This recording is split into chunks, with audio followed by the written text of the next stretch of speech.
Standing Chimney will be open again on Saturday, April 3rd from 10 a.m. to 4 p.m. That's Saturday, April 3rd from 10 a.m. to 4 p.m. Be sure to stop by and get crafts, seasonal items, and baked goods. More information is available on facebook.com/standingchimney. Hello and welcome to In the Kitchen with Mary Mac. Today we're going to bring you a new hamburger sandwich, and this is the Cuban Frita burger, or Frita Cubana. And it is a fried hamburger just like it says in the name. So don't cook this any other way. I'm starting off with a warning. I'm starting early with a warning on the cooking method.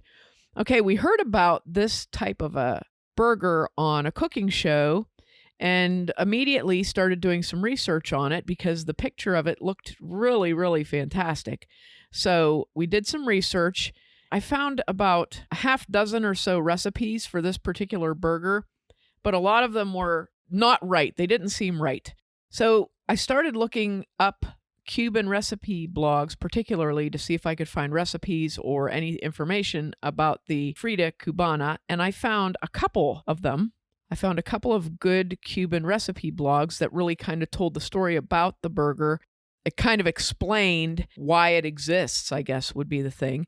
And it's been around, this sandwich has been around for a long time, and it seems to have developed in Cuba when hamburgers began to be popular in American restaurants. From the one blog that I read, the person said that when hamburgers first came to Cuba and they were popular in restaurants because they were popular in America, they weren't good enough. They weren't spicy enough. They weren't flavorful enough because, of course, old hamburger recipes that you find from like the 30s and 40s. I have some really old cookbooks and I have found some very interesting hamburger sandwich recipes. And basically, you would tell your butcher to grind chuck roast for you with a certain grind size, and then you seasoned it with salt and pepper and fried it. That was your hamburger.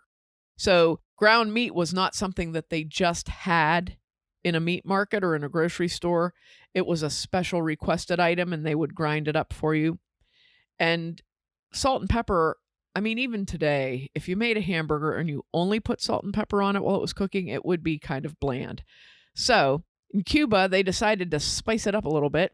So one of the things that was done at the time was, and you can still get this product, there's a canned chorizo sausage that you can buy that comes in a little can, and it's packed with lard. So apparently what they did at that time was they took what they called the chorizo butter, which is the lard that had the seasonings from the sausage that was canned in there, and they would scrape that out and mix it with the hamburger. So you'd get all those good spices from the sausage and all that fat and mix it in. And then they added some other different spices depending upon who the maker is. They may have added cumin, oregano, paprika, smoked paprika, whatever, ketchup, anything, mixed with the hamburger. They would fry that and serve it on a soft sandwich bun with chopped onions and shoestring fried potatoes and what is known as the special sauce. And that's the sauce that goes on this particular sandwich. Okay. And apparently these were so popular in Cuba that they started being sold on the street all over the place. You could get them anywhere. But hamburger was really expensive. So a lot of these street vendors started adding breadcrumbs to the hamburger. And one of the bloggers I read said that it got to the point where it was more breadcrumbs than hamburger, and people stopped buying them because they weren't good anymore. So they lost popularity in Cuba and they kind of faded out. However, in Florida, South Florida in particular, there were a few Cuban restaurants where they made these, and I think we see this a lot in American cooking, where restaurants will find a dish that's maybe like a common dish or something that you remember as a child or whatever, and they spruce it up a little bit and bring it back. So that's kind of what happened in some of the Cuban restaurants in the Miami area. They brought this Frita Cubana back and made it with really good meat and really good chorizo sausage and a really nice bun, and they made it into something that would be like a premium burger sandwich that you would go in, like you would go there for this sandwich. So after comparing a lot of the different recipes, and some of the restaurants had theirs online, I'm sure they're not exactly what they do, because nobody wants to give away their double top secret recipe. So I was able to compare a lot of recipes and really come down to what the ingredients were between them, what the shared ingredients were. And this is between people in Cuba who were writing down the recipe, people that were remembering the recipe, and restaurants. And I just compared them all, and I came up with a good recipe, and I tested it, and I'm telling you, this is a really good burger. So this is one you're going to want to try. And when you make it this way, the way that I'm going to tell you. You top it the way I'm going to tell you, and you're going to love it. It's just a very different flavors, different textures, and a very delicious burger. So first, what we're going to do is I'm going to give you the recipe for the special sauce that you top the burger with, okay? This is fairly simple. Most of these things you probably have in your home. So what you're going to do, this has a ketchup base. I recommend using either Heinz ketchup or Heinz chili sauce to make this with. The chili sauce tastes more like a homemade type of a ketchup. Heinz ketchup is a little more tart than most ketchups, so this makes a really good base for this particular sauce. So you need 1 cup of Heinz ketchup, 1.5 teaspoons of paprika, regular, 1 teaspoon of cumin, a 1/2 teaspoon of oregano, and 1 teaspoon of chipotle Tabasco if you want. You do not have to add that. That is completely optional, but 1 teaspoon of chipotle Tabasco. Mix this together well, and then set it in the refrigerator to allow the flavors to blend. Now, another thing you need to make this sandwich is a can of potato sticks, like the Picnic brand shoestring potatoes you can buy in the potato chip aisle. There's another brand I can't think of, and I believe they're just called potato sticks. But these are going to be a topping on your burger. Some places fry shoestring potatoes, actually like French fries, to put on them. But most of the basic recipes say to use the Picnic brand because they're real crunchy and they're good. So they really work nice on the burger. Now for the burgers, you're going to need 1 pound of lean ground beef.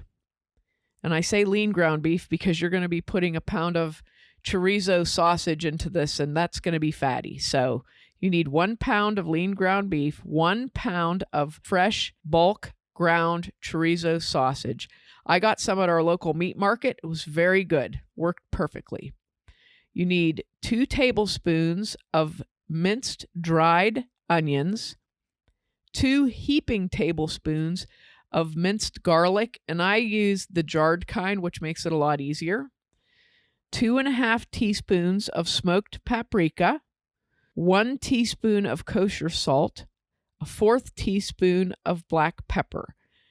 And what you're going to do is mix all of the ingredients for the burger together. I used a stainless steel bowl. Cover your bowl with plastic wrap or foil and refrigerate that for 1 or 2 hours so that the flavors can blend. And then we're going to make these into the burgers. Also for this burger, you're going to need an onion diced up for topping, and you're going to need nice soft hamburger buns. I made 6 burgers from this recipe. You could make 8 if you're making a smaller burger, but I made 6 about 1/3 pound burgers from this, okay? So once your burger has had a couple of hours to meld in the refrigerator, get that out, and we're going to cook these in a large skillet over medium heat, medium-low heat. Divide equally into 6 or 8 patties and pat down, and you want to make them, a nice thickness when you pat them down, like a 1/2 inch thick. And put them in the skillet. You don't have to put any fat or anything in the skillet because, believe me, it's going to be in there from cooking. And you're going to fry them until they're cooked the way you like them. I would say medium is perfect for these. I wouldn't go anything beyond medium. I wouldn't go rare because of the pork, really, because if you do, it's going to be very fatty. But I would go about medium because they stayed very nice and juicy, and they were nicely browned on the outside. Okay, so cook your burgers. And now when your burgers are cooked, you're going to assemble. So what you're going to do is open your bun. You're going to put a little bit of special sauce on the bottom of the bun. You're going to set the burger on there. You're going to put a little special sauce on top of the burger. Then you're going to put minced onions and then the shoestring potatoes, and then set the top bun on. Press lightly and then eat it. And it's the best burger. You're not going to believe how good this burger is. Don't add anything to the combination I just gave you. And don't subtract anything from the combination I just gave you. So if you say, oh, I don't want this on or I don't want that on. No. You have to have it just this way, and it is perfect. They have to be fried and assembled properly, and it makes an absolutely delicious burger that is a different taste probably from any other burger you've had. And that is the Frita Cubana. Make sure to check us out online on Facebook and Instagram at Mary Mac Bakehouse, on Twitter at Mobile Mary Mac and Mary Mac Podcast, on our website, marymacpodcast.com, and you can also find us in person at Standing Chimney the first Saturday of every month and every day at Steel City Craft Emporium in Pittsburgh, PA. Thanks a lot for listening if you did, and if you didn't, too bad for you.